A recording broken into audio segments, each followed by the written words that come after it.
J'arrive pas à très bien gérer mon stress. Parfois j'ai certaines douleurs, surtout dans le dos. Des acouphènes.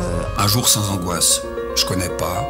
La dépression pour moi c'était vraiment de tomber dans le désespoir. C'est une maladie terrible. Terrible. J'étais bien avec mon mari, c'était ma raison de vivre, très dur. Je crois que c'est la chose la plus dure que j'ai eu à vivre dans ma vie. Bonjour et bienvenue dans Écho de vie, le podcast qui relie le corps et l'esprit. Notre rendez-vous dédié à l'authenticité et à la vérité. Un vendredi sur deux, nous explorerons les expériences humaines dans leur forme la plus pure et simple. Je suis Nathalie Monvoisin-Manant, coach professionnel, thérapeute en MBCT, thérapie cognitive basée sur la pleine conscience, et conseillère en nutrition santé. Notre approche est directe. Ici, pas de montage compliqué ou d'histoire fabriquée. Nous mettons de côté les artifices pour nous concentrer sur ce qui est réel et brut, en partageant simplement les vérités de la vie de nos intervenants.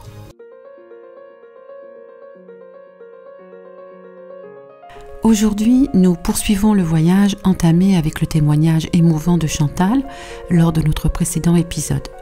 Chantal, une femme remarquable dont la force et la capacité à rebondir éclairent le chemin du deuil vers un renouveau, nous a ouvert son cœur, partageant son parcours personnel à travers la douleur immense causée par le départ de son mari, suite à une maladie de longue durée qui a bouleversé son existence. Nous allons ensemble approfondir notre compréhension du deuil sous toutes ses formes. La perte d'un être cher touche chacun de nous de manière universelle. Pourtant, chaque chemin de deuil reste unique et intensément privé. Dans cet épisode, nous aborderons ce processus complexe en évoquant le deuil vécu par ceux qui ont perdu un proche, tout en nous interrogeant sur notre propre mortalité. Pour aborder ce sujet délicat mais essentiel, je m'appuierai non seulement sur mes propres expériences, mais également sur les enseignements d'une figure emblématique dans l'étude du deuil. Elisabeth Kübler-Ross, psychiatre et auteure de renom, Elisabeth Kübler-Ross a révolutionné notre compréhension du deuil et de la mort au XXe siècle. Née en 1926 en Suisse et décédée en 2004 aux États-Unis, elle est surtout connue pour son modèle en 5 étapes du deuil, souvent résumé par les signes d'Abda, qui signifient déni, colère, marchandage, dépression et acceptation. Après ses recherches et ses nombreux écrits, notamment son ouvrage phare de la mort et du mourir publié en 1969, Kübler-Ross a mis en lumière les émotions complètes que vivent les individus confrontés à la mort. C'est grâce à son œuvre, le fruit d'une vie entière de dévouement, que la prise en charge des personnes en fin de vie dans les hôpitaux a été considérée avec sérieux. Fondatrice des soins palliatifs, son approche de l'accompagnement des mourants s'est étendue pour embrasser tous ceux qui sont touchés par le processus de deuil. Et s'est étendue à la création du processus de deuil en 5 étapes. C'est à elle que nous devons ce processus désormais fondamental dans notre compréhension du deuil. Ces livres sont devenus des ouvrages de référence pour médecins et infirmières, admirés et honorés, car sans doute n'y a-t-il dans le monde entier d'autres scientifiques ayant reçu autant de titres de docteur honoris causa. Elle a passé des centaines d'heures au chevet de mourants et noté leur comportement qu'elle a classé en 5 phases, en reconnaissant le deuil comme un processus profondément individuel. Elle a ouvert la voie à une meilleure compréhension et prise en charge de la souffrance émotionnelle. Elisabeth Kübler-Ross a également cofondé l'organisation Hospices sans frontières, soulignant son engagement à améliorer les soins de fin de vie et à soutenir les familles en deuil à travers le monde. Sa compassion, son approche humaniste de la mort et du deuil, ainsi que ses contributions académiques, continuent d'influencer les professionnels de la santé, les thérapeutes et toute personne confrontée au deuil. Lorsque nous sommes confrontés à la mort d'un être cher ou à la perspective de notre propre fin, nous traversons un processus émotionnel profondément humain, souvent décrit par 5 étapes du deuil que les gens peuvent expérimenter, bien qu'il soit important de noter que chacun vit le deuil à sa manière et peut ne pas passer par toutes ces étapes ou les vivre dans un ordre différent. La première réaction est le déni. Dans cette phase, on a du mal à accepter la réalité de la perte. Le déni est une défense psychologique naturelle qui nous aide à amortir le choc initial de la perte, donnant à notre esprit le temps de s'ajuster à la nouvelle réalité. Selon Elisabeth Kübler-Ross, le déni est la première étape du processus de deuil. Le déni survient comme une réaction de protection face à la réalité accablante de la perte. Il aide à amortir l'impact de la nouvelle, permettant à l'individu un certain répit émotionnel dans les premiers moments après avoir appris la nouvelle d'une perte ou confronté à sa propre mortalité. Cette étape peut être vue comme une tentative inconsciente de nier la réalité de la situation, permettant à la personne le temps de s'ajuster émotionnellement à sa nouvelle réalité. Après la perte d'un proche, une personne peut refuser de croire que l'être cher est réellement décédé. Elle peut continuer à agir comme si la personne allait revenir, évitant de parler de sa mort ou de prendre des mesures telles que l'organisation des funérailles.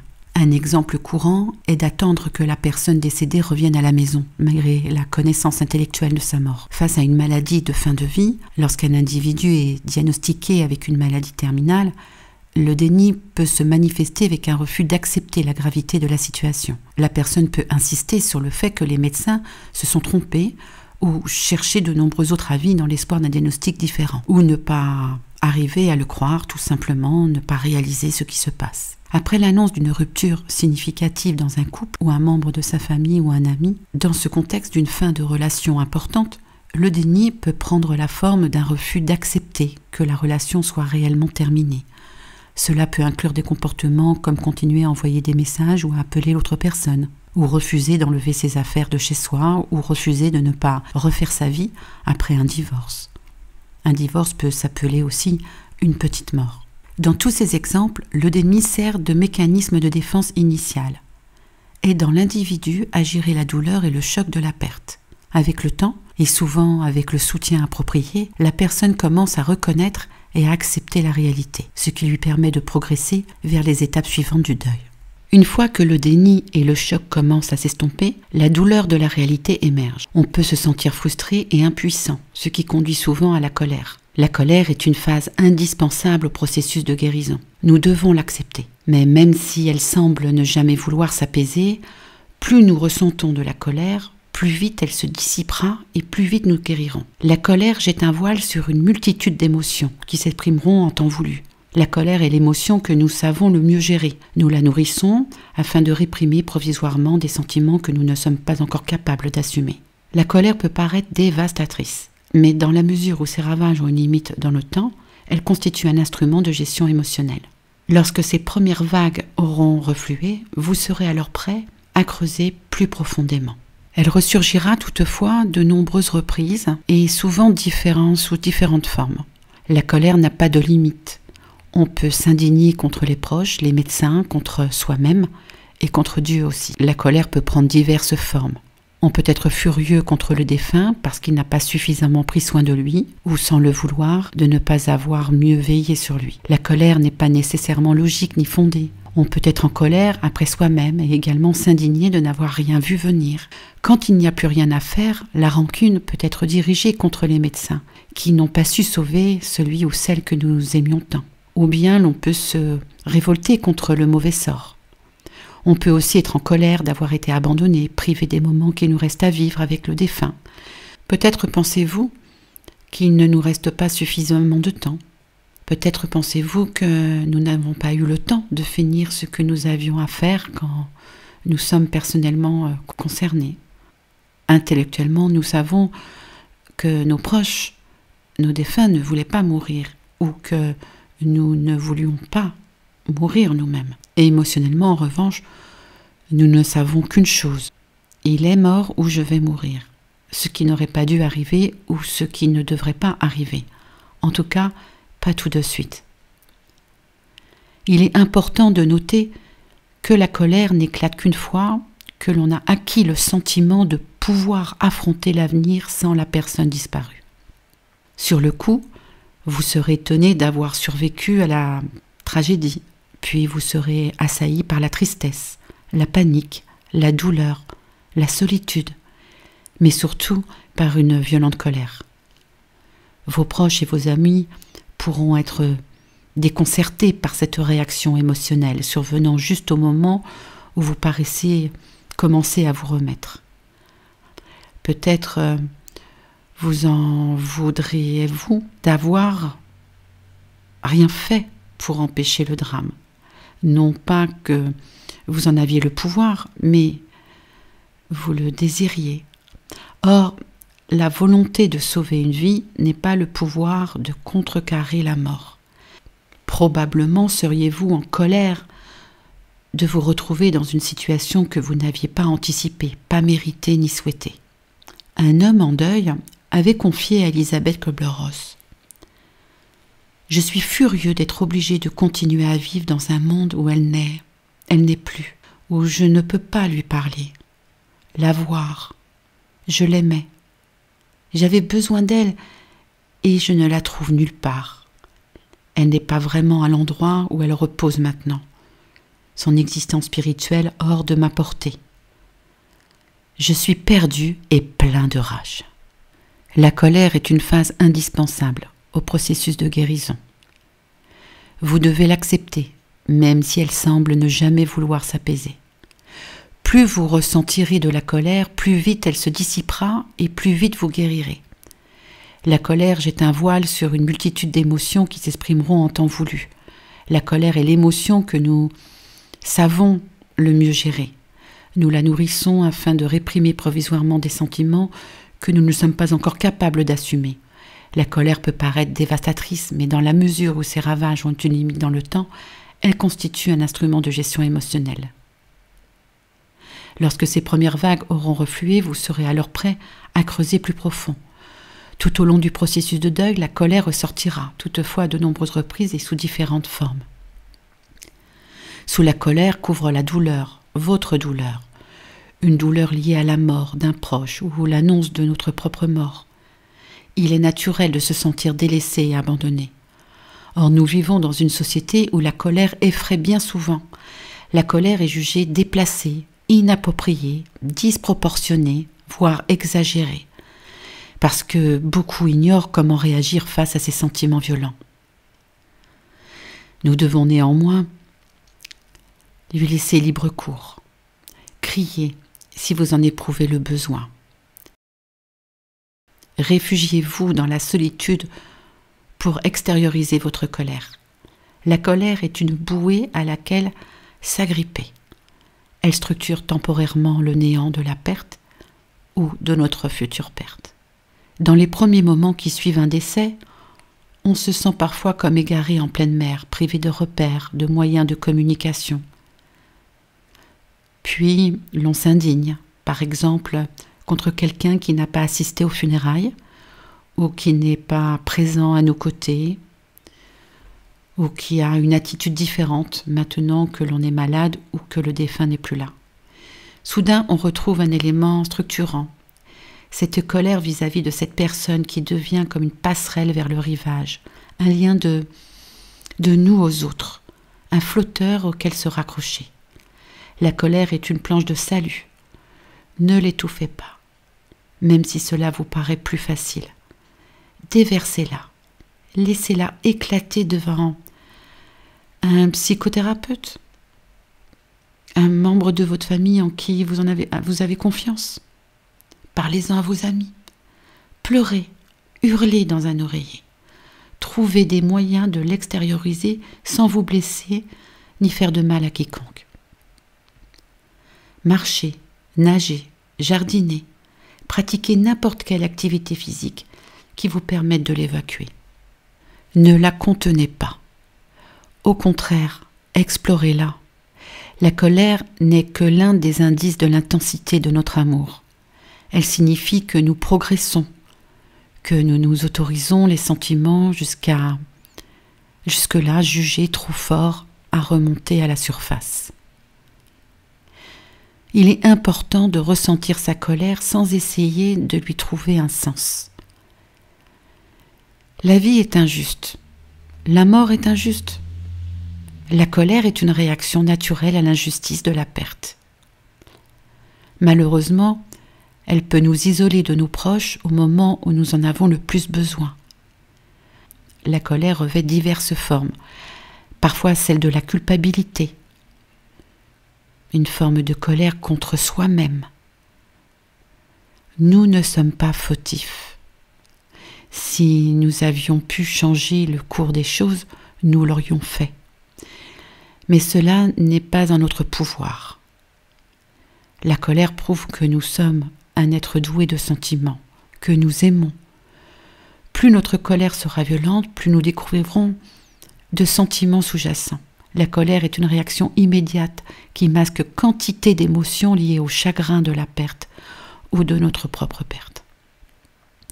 Sa virulence peut paraître excessive, mais elle est proportionnelle à l'amour perdu.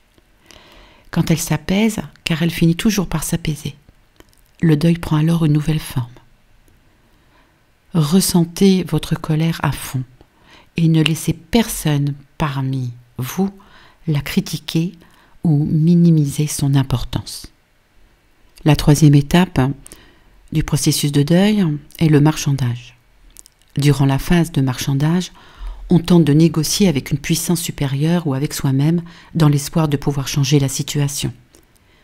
C'est une tentative de reprendre le contrôle ou de trouver un moyen d'atténuer la douleur ou de retarder l'inévitable. Quand nos proches sont gravement malades, nous sommes prêts à tout pour qu'ils soient épargnés. Nous sommes prêts à négocier avec Dieu. Nous sommes prêts à l'implorer. Nous sommes prêts à faire des promesses pour pouvoir sauver cette personne. Après le décès, le marchandage peut prendre la fin d'une trêve temporaire. Avec des « et si ». Et si je consacre le reste de mes jours à aider mon prochain, est-ce que je me réveillerai enfin de ce mauvais rêve? Nous formulons toutes sortes de « si seulement » et de « et si », parce que nous voulons que la vie redevienne comme avant, que l'être aimé nous revienne. Nous voulons remonter le temps. Si seulement la tumeur avait été décelée plus tôt, si seulement la maladie avait été diagnostiquée, si seulement cet accident ne s'était pas produit. La culpabilité va souvent de pair avec le marchandage. C'est si seulement nous amène à nous reprocher de ne pas avoir agi différemment. Nous marchandons donc même avec la douleur. Nous ferions n'importe quoi pour ne pas avoir autant de chagrin. Nous préférons revisiter le passé plutôt que de souffrir au présent. Elisabeth Kübler-Ross nous parle d'un témoignage qu'elle a vécu avec Howard, un de ses patients. Il avait 75 ans et il prit la résolution de se mettre au sport afin de préserver sa santé. Il avait lu que la pratique quotidienne de la marche maintenait en forme et contribuait à la prévention de la maladie d'Alzheimer et à améliorer la qualité du sommeil. Il décida donc que lui et son épouse Émilie, âgée de 70 ans, marcheraient tous les jours. Émilie n'était pas très enthousiasmée par cette idée, mais pour faire plaisir à son mari, elle le suivit. Au bout de 6 jours, alors qu'ils venaient juste de rentrer chez eux après une matinée bien remplie, Howard enfila sa tenue de sport. Mais Émilie lui demanda s'il était vraiment obligé d'y aller tous les jours. Il insista. « Il faut au moins 30 jours pour créer une habitude, lui dit-il. Il faut absolument que nous marchions tous les jours, qu'il vente, qu'il pleuve ou qu'il neige. » Alors Émilie accepta. Et à quelques centaines de mètres de chez eux, ils traversèrent un carrefour et une voiture déboula à toute allure et heurta Émilie de plein fouet, puis renversa Howard. Celui-ci se releva presque aussitôt, un peu étourdi, et vit Émilie étendue sur la chaussée et inanimée. Un passant s'approcha de lui. Il lui demanda s'il n'était pas blessé, puis il se mit à pleurer pour sa femme. Une ambulance arriva dans les minutes qui suivirent et on les conduisit à l'hôpital. Howard n'avait qu'une fracture du bras et quelques contusions superficielles. Émilie souffrait de traumatisme interne nécessitant une intervention chirurgicale. Pendant qu'elle était au bloc opératoire, Howard se répétait « Mon Dieu, faites en sorte qu'elle s'en sorte. Je ne la forcerai plus jamais à faire des choses contre son gré. Je vais devenir quelqu'un de bien. Je ferai du bénévolat, je deviendrai pratiquant. Mon Dieu, je vous en supplie, ne la reprenez pas tout de suite. » Au bout d'1 heure, le chirurgien rendit son verdict. Nous n'avons pas pu la sauver.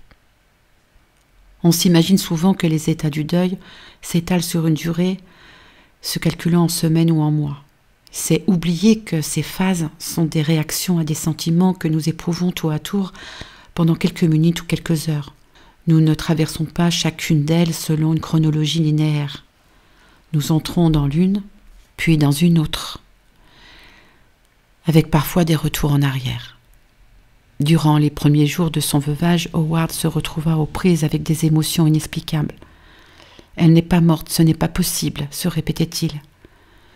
Puis il devint fou de rage lorsqu'il apprit que le véhicule qui avait percuté Émilie était volé. Le soir, seul dans son lit, il marchandait avec Dieu. Par pitié, faites que quand je me réveillerai, je m'aperçois que cet accident n'était qu'un cauchemar. Je ferai n'importe quoi pour qu'elle me revienne.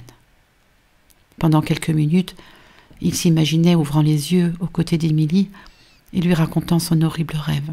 En prenant le petit déjeuner, il lui promettait qu'il ne l'obligerait plus jamais à marcher si elle n'en avait pas envie. Et tous deux riaient de bon cœur. Maintenant, Howard échafaudait toute une liste de « et si, et si ». Et si j'avais accepté de décaler un peu l'horaire de notre séance d'exercice? Et si je n'avais pas lu cet article sur les bienfaits de la marche? Sa famille lui rappelait sans cesse qu'il n'était pas responsable de ce qui s'était passé. Tu ne voulais que son bien, lui assurèrent-ils. Tu pensais que c'était dans son intérêt. Tu ne voulais pas sa mort. Tu ne pouvais pas deviner qu'un chauffard au volant d'une voiture volée allait causer cet accident. Howard répondait qu'il savait parfaitement que ce n'était pas sa faute, mais son marchandage lui permettait d'échapper à sa douleur et le distrayait momentanément de la triste réalité.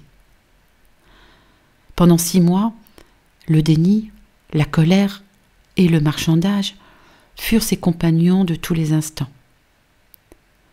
Puis il sombra dans la dépression, tout en continuant à se demander si les choses n'auraient pas pu être autrement. L'acceptation ne vient que peu à peu, au fil des ans. Grâce à l'étape clé du marchandage, Howard put un instant conserver une vision de l'avenir dans laquelle le décès de sa femme n'était jamais survenu. Le marchandage offre un répit crucial dans la douleur. Howard n'a jamais cru un seul instant à ces « et si, et si ». La réalisation pleine que nous allons mourir ou de la perte d'un être cher conduit à la dépression. C'est la 4e étape de deuil, où nous commençons vraiment à ressentir l'ampleur de la perte. La dépression peut se manifester par des sentiments de tristesse profonde, de désespoir, de vide ou d'isolement. Après le marchandage, nous revenons brutalement au présent. Un sentiment de vide nous assaille et le chagrin prend possession de nous, plus intense, plus ravageur que tout ce que nous avions pu imaginer. Bien que cette phase dépressive semble sans issue, elle ne signe pas pour autant un trouble mental. C'est la réponse appropriée à une grande perte ou à l'annonce de notre propre mort. On se replie sur soi, happé par un brouillard de tristesse, de peur.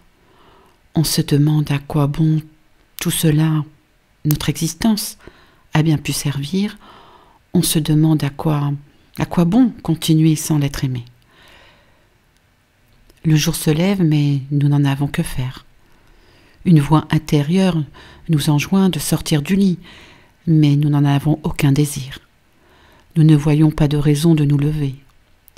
La vie nous paraît vaine.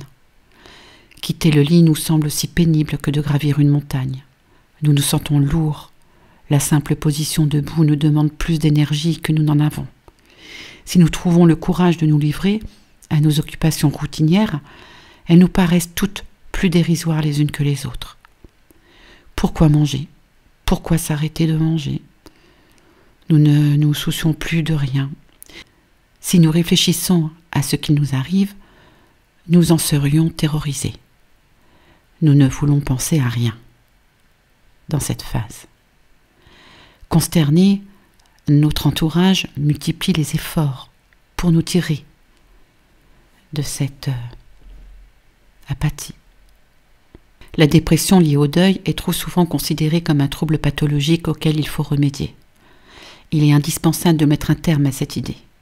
Lorsque nous réalisons pleinement que notre proche est parti à tout jamais ou qu'il n'y aura pas d'amélioration de son état, que nous apprenons que nous-mêmes nous allons disparaître et que l'on ne peut rien y faire, il n'y a pas de remède.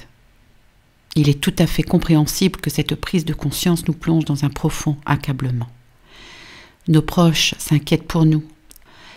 La sombre affection dans laquelle nous jette le deuil, bien que normale, est souvent perçue dans notre société comme un mal nécessitant des soins. Une dépression clinique non prise en charge peut entraîner de graves atteintes psychologiques dans le deuil. Cependant, la dépression est un moyen de protection naturelle qui engourdit le système nerveux pour que nous puissions nous adapter à une situation apparemment impossible à affronter. Le deuil est un processus de guérison. La dépression est l'une des nombreuses étapes nécessaires sur la voie du rétablissement. Si vous êtes conscient d'être déprimé, ou si vos amis ne cessent de vous répéter que vous êtes déprimé, il est probable que vous tentiez de lutter contre cet état. Or, chercher à surmonter la dépression peut paraître aussi terrifiant que de naviguer en plein ouragan. On tourne en rond, on redoute de ne pas pouvoir échapper de la tempête. Aussi dur que cela puisse paraître, la dépression doit être gérée de manière paradoxale. Considérez-la comme un visiteur, certes malvenu, mais qui est là, que cela vous plaise ou non. Faites une place à cet hôte. Invitez-le à s'asseoir avec vous au coin du feu. N'essayez pas de le fuir. Laissez la tristesse et la vacuité vous purifier, vous aider à examiner tous les aspects du deuil qui vous a frappé. Si vous acceptez votre dépression, elle prendra fin dès qu'elle aura rempli son rôle. Pour l'accepter, il y a des méthodes douces qui permettent de comprendre et de passer avec douceur ces étapes difficiles, comme la méditation de pleine conscience. Mais il est toutefois possible qu'elle ressurgisse de temps à autre, au fur et à mesure que vous recouvriez des forces. Ne vous en inquiétez pas, c'est ainsi que le deuil fonctionne. Dans son dernier livre, écrit en collaboration avec David Kessler sur le thème du chagrin et le deuil, Elisabeth Kübler-Ross exprime que notre société semble ne pas tolérer la dépression et vouloir absolument tout mettre en œuvre pour la pallier. Elle dit qu'il est vrai que l'intervention médicale est parfois indispensable, mais la plupart du temps, nous ne laissons pas sa place à la dépression qui accompagne naturellement le deuil. Après un décès, il est normal d'être triste. Cette tristesse est une réaction adaptée et non une maladie nécessitant d'être soignée comme l'est effectivement la dépression clinique aiguë ou chronique. Les causes de la dépression consécutive à un décès ou à l'annonce de son propre décès sont identifiables. Il existe divers moyens, outre les antidépresseurs dont on nous vante les mérites, d'aider la personne qui en souffre. Traiter la dépression du deuil consiste à créer un équilibre et nous devons accepter la tristesse comme une étape inhérente au processus de deuil sans la laisser s'installer sur le long terme et nuire à notre qualité de vie. Voici ce que Elisabeth Kübler-Ross explicite, en nous disant que le recours aux antidépresseurs demeure un sujet controversé. Certaines personnes redoutent que les psychotropes ne les privent du travail de leur deuil. Et si seulement les choses étaient aussi simples. Pilule ou pas, la peine est bien là et il nous faut l'affronter. D'autres les considèrent comme une béquille temporaire. Dans certains cas, le soutien des proches et de la psychothérapie ne suffisent pas. Les antidépresseurs sont alors indispensables. Aussi difficile à endurer qu'elle soit, la dépression comporte les éléments susceptibles de nous aider dans le travail de deuil. La plupart des gens cherchent instinctivement à réconforter et égayer les personnes tristes, une réaction traduisant le désir d'occulter la peine, même celle des autres. Nous devons accorder aux endeuillés la possibilité d'exprimer leur perte, les écouter sans tenter de les dérider. Dans le deuil, on assiste à ce qui se passe autour de nous sans vraiment y participer. Se lever le matin demande un effort considérable. Être tendu, irritable, incapable de se concentrer ou de s'intéresser à quoi que ce soit, aussi attentionné que l'entourage puisse se montrer, on se sent seul. On a l'impression d'avoir touché le fond et l'on se demande si l'on demeurera à jamais aussi indifférent à tout, si l'existence nous paraîtra toujours aussi dénuée de sens. Dans cette grande détresse, nous n'avons pas envie que l'on tente de nous remonter le moral. Au contraire, nous sommes reconnaissants envers ceux qui savent nous prêter une oreille attentive en respectant le silence. La dernière étape est l'acceptation.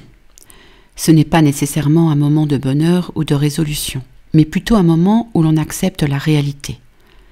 L'acceptation permet de commencer à s'adapter à la vie sans la présence de l'être cher ou à accepter sa propre mortalité. L'acceptation n'est pas, comme beaucoup le pensent, le fait de s'accommoder de la disparition d'un être cher ou de sa propre disparition. Personne ne se console jamais totalement. Cette étape consiste à accepter que celui ou celle que nous aimions est physiquement parti, ou que nous allons nous-mêmes partir. Cette réalité ne nous plaira jamais, mais tôt ou tard, nous finirons par accepter quelle est la nouvelle norme avec laquelle nous devons composer. C'est dans cette réalité que notre guérison s'ancrera, même si celle-ci nous paraît de prime abord inconcevable. Accepter, c'est être capable de se souvenir sans se réorganiser. Nous prenons conscience des causes concrètes du décès et de l'être cher ou de notre propre décès. Nous réalisons que l'heure est venue, il est trop tôt, bien sûr, mais peut-être était-il âgé ou souffrant, rongé par la maladie. Peut-être son corps était usé. Peut-être était-il prêt à ce que son voyage s'achève. Mais pour nous, l'existence continue. L'heure de notre mort sonnera aussi un jour. Et même si nous sommes sur le point de mourir, il est temps pour nous de guérir et d'apprendre à accepter. Après avoir refusé de voir la réalité tout doucement, nous intégrons qu'il n'est pas en notre pouvoir d'arrêter le temps. Notre univers a été bouleversé à jamais et nous devons nous y adapter. Redistribuer les rôles, assigner ceux du défunt à d'autres, ou les assumer soi-même, ce qui s'avère d'autant plus difficile que notre identité était fortement liée à la personne décédée. En acceptant l'inévitable, nous découvrons qui nous sommes et ce que représentait pour nous la vie, ou celui ou celle que nous avons perdu. Étrangement, au fur et à mesure que nous progressons dans le travail de deuil, nous retrouvons le contact avec nous-mêmes. Dans le premier épisode de ce podcast, nous avons écouté le témoignage poignant de Chantal, que j'ai eu, comme je vous l'ai dit, l'occasion d'accompagner il y a quelques mois. Je me souviens, elle est venue solliciter mon aide après le décès de son mari emporté par une longue maladie. Et durant ces 2 années, Chantal a navigué à travers les différentes étapes du deuil. Peut-être pas dans un ordre strict. Chantal était plongée dans la dépression, n'ayant pas encore atteint les stades d'acceptation et de dépassement. L'histoire de Chantal illustre la manière dont nous pouvons progressivement réorienter notre énergie de la perte vers un renouveau de vie. Nous apprenons à mettre en perspective cette perte et à commémorer les souvenirs des êtres chers. Parvenir à l'acceptation signifie souvent vivre plus de bons jours que de mauvais. Toutefois, retrouver le goût de vivre peut parfois nous faire ressentir comme si nous trahissions la mémoire du disparu. Bien que personne ne puisse remplacer l'être aimé perdu, cela ne nous empêche pas d'établir de nouveaux liens et de construire de nouvelles interdépendances. Pour Chantal, ce sont ces animaux qui ont rétabli son lien avec la vie. Elle a appris à reconnaître et à écouter ses sentiments et ses besoins, ce qui est absolument essentiel. Nous progressons, changeons, évoluons et grandissons. Nous nous ouvrons aux autres, nous nous impliquant activement dans leur existence, renforçant nos amitiés existantes et en approfondissant notre relation avec nous-mêmes. Nous commençons à revivre, mais cela est possible qu'après avoir mené à bien notre travail de deuil.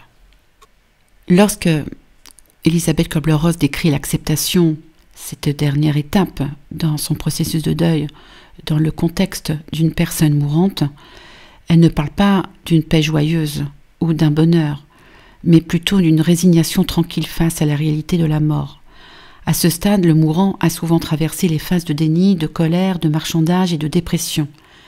L'acceptation survient lorsque la résistance à l'idée de la mort diminue et que la personne commence à reconnaître et à accepter l'inévitabilité de sa propre mort.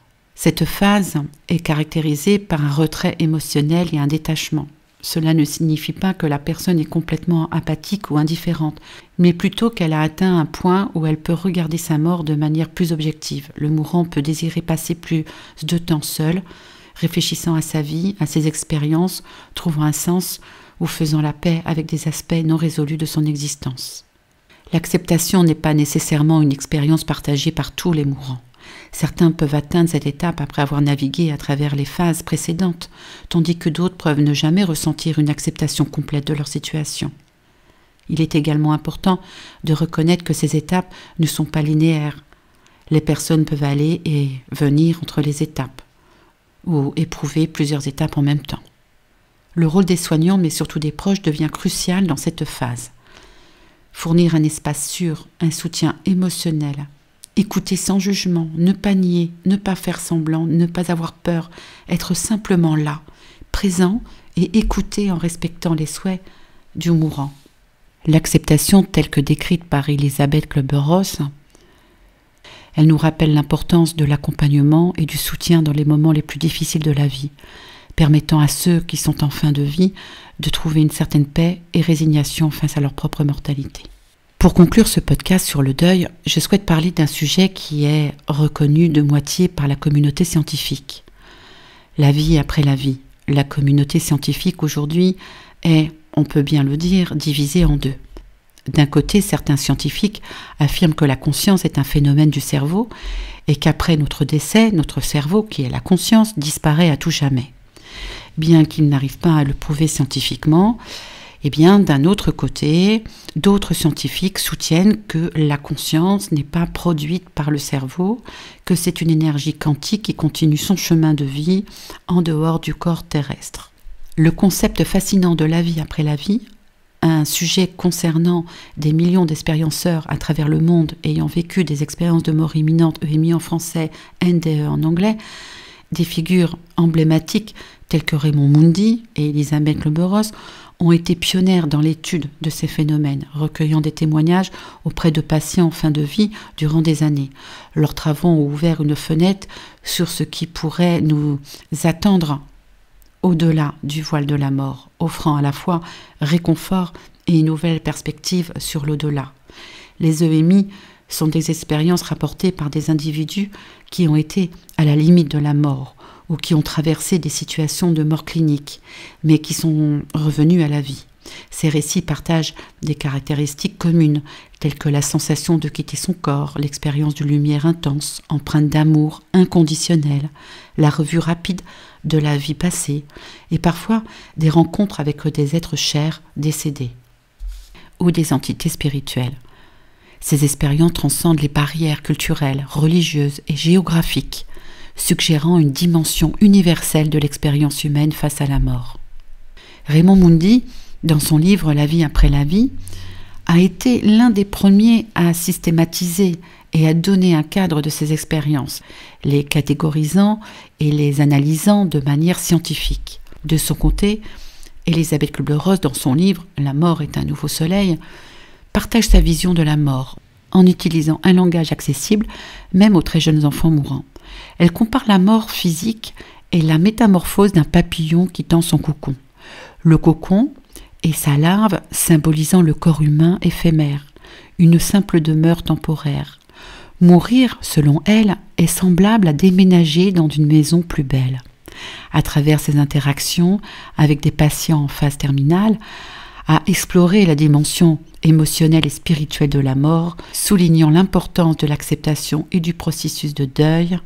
Ensemble, Moundy et Kübler-Ross, leur travail a contribué à démystifier la mort, encourageant une approche plus ouverte et moins craintive de cette ultime étape de la vie. Le phénomène des EMI, des expériences de mort imminente, nous invite à réfléchir à la continuité de la conscience après la mort physique. Les témoignages d'expérienceurs riches en détails et en émotions profondes, comme Nicole Dron, qui en a fait l'expérience il y a plus de 50 ans et qui consacre aujourd'hui sa vie à transmettre ce message d'espoir à travers ses livres et ses conférences, tout comme, pour ne citer que, Alexander Eben, un neurochirurgien américain connu comme l'auteur du récit d'une expérience de mort imminente, a profondément basculé ses croyances, ses propres croyances, en tant que neurochirurgien.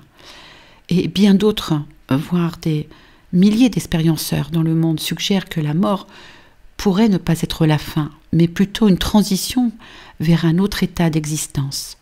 Cette perspective a le potentiel de transformer notre compréhension de la vie en soulignant l'importance de vivre de manière consciente, aimante et pleine de sens.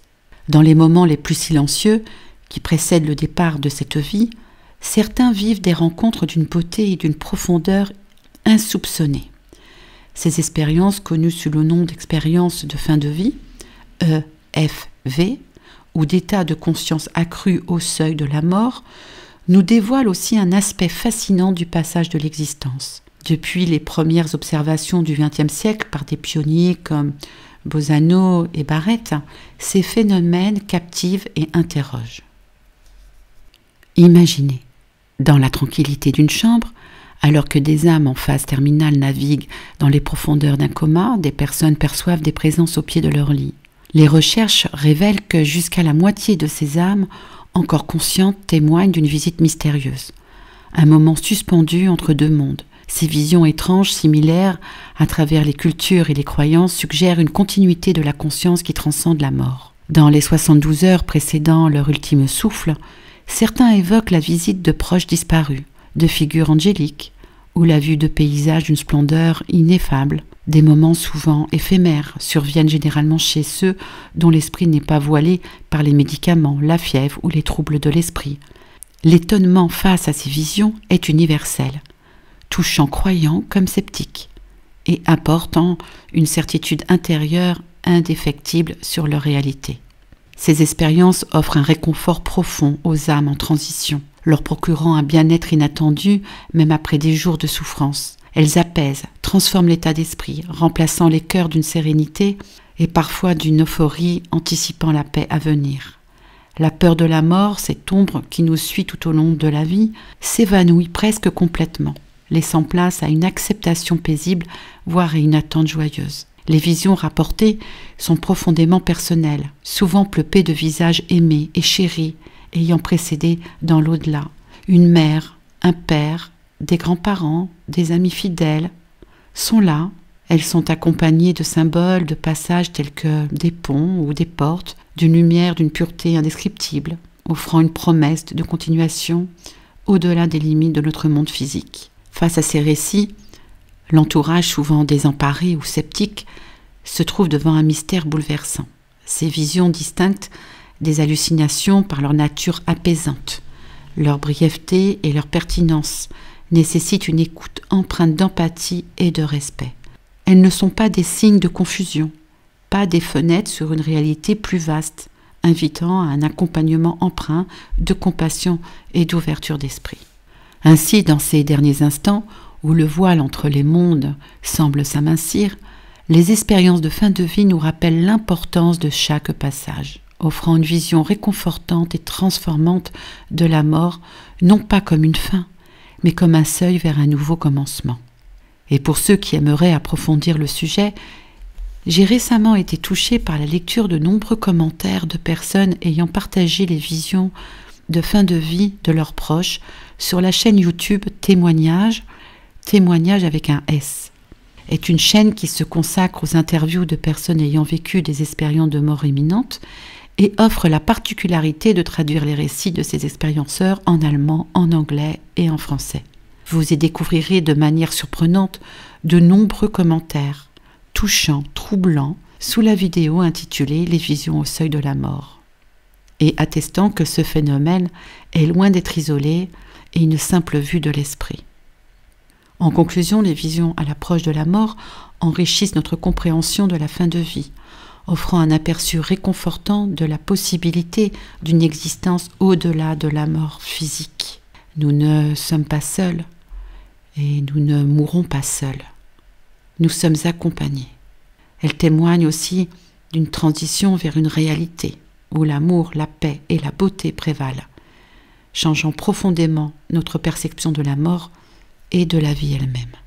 La vie après la vie, telle qu'explorée par Mundi et Klober-Ross et bien d'autres chercheurs dans ce domaine, ouvre des horizons sur l'éternité de l'âme et la nature profonde de notre être. Elle nous rappelle que chaque moment est précieux et que l'amour est la force la plus puissante de l'univers.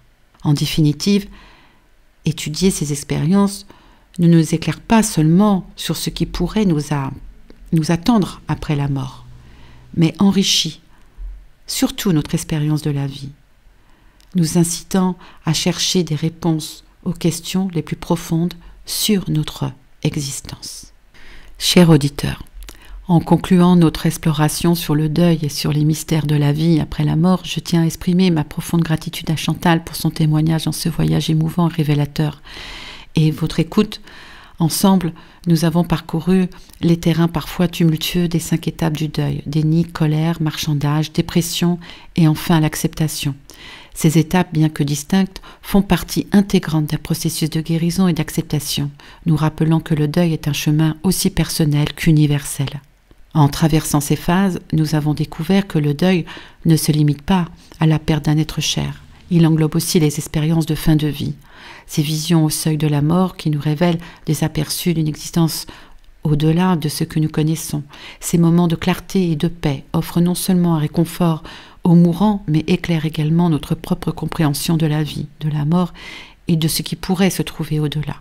Et comme le dit si bien Chantal dans son témoignage, « Il est là, il n'est pas loin, il est là, il m'aide, il ne me laisse pas tomber. » Ces témoignages et recherches sur la vie après la vie soulignent l'idée que la conscience peut transcender notre existence physique, nous invitant à envisager la mort non comme une fin, mais comme une étape vers une autre forme d'être.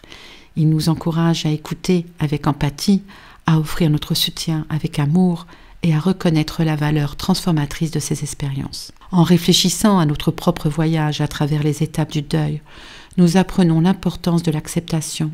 Cette acceptation ne signifie pas l'oubli ou la résignation, mais plutôt une ouverture à la compréhension profonde que la vie, dans toute sa complexité, continue d'une manière ou d'une autre. Elle nous apprend à vivre avec gratitude, à chérir chaque moment passé avec nos proches et à trouver la paix dans la certitude que l'amour transcende toutes les frontières, y compris celle de la mort. Dans le prochain épisode de Écho de vie, nous aurons l'honneur d'accueillir Francesca, une jeune femme empreinte de courage qui nous partagera son expérience personnelle avec les acouphènes déclenchés à la suite d'un profond choc émotionnel très personnel. Elle nous confiera comment elle a traversé des moments de détresse intense, de doute profond, ne parvenant pas à comprendre ce qui lui arrivait, et nous révélera la force de sa résilience qui lui a permis de surmonter ce défi. Alors n'oubliez pas de vous abonner pour recevoir une notification lorsque l'épisode sera diffusé. Je vous invite à garder votre cœur ouvert à la beauté et aux leçons cachées dans le processus de deuil, que notre voyage ensemble inspire chacun d'entre nous à vivre pleinement, à aimer sans réserve et à faire face à l'inconnu avec espoir. Je vous invite à garder votre cœur ouvert à la beauté et aux leçons cachées dans le processus de deuil. Que notre voyage ensemble inspire chacun d'entre nous à vivre pleinement, à aimer sans réserve et à faire face à l'inconnu avec courage et espoir. Merci d'avoir partagé ce moment de profonde réflexion avec moi dans Écho de vie. Que la paix, l'amour et la compréhension vous accompagnent toujours, dans les moments de joie comme dans ceux de tristesse. Rappelez-vous, même dans les ombres les plus denses, une lumière d'espoir brille, prête à être révélée.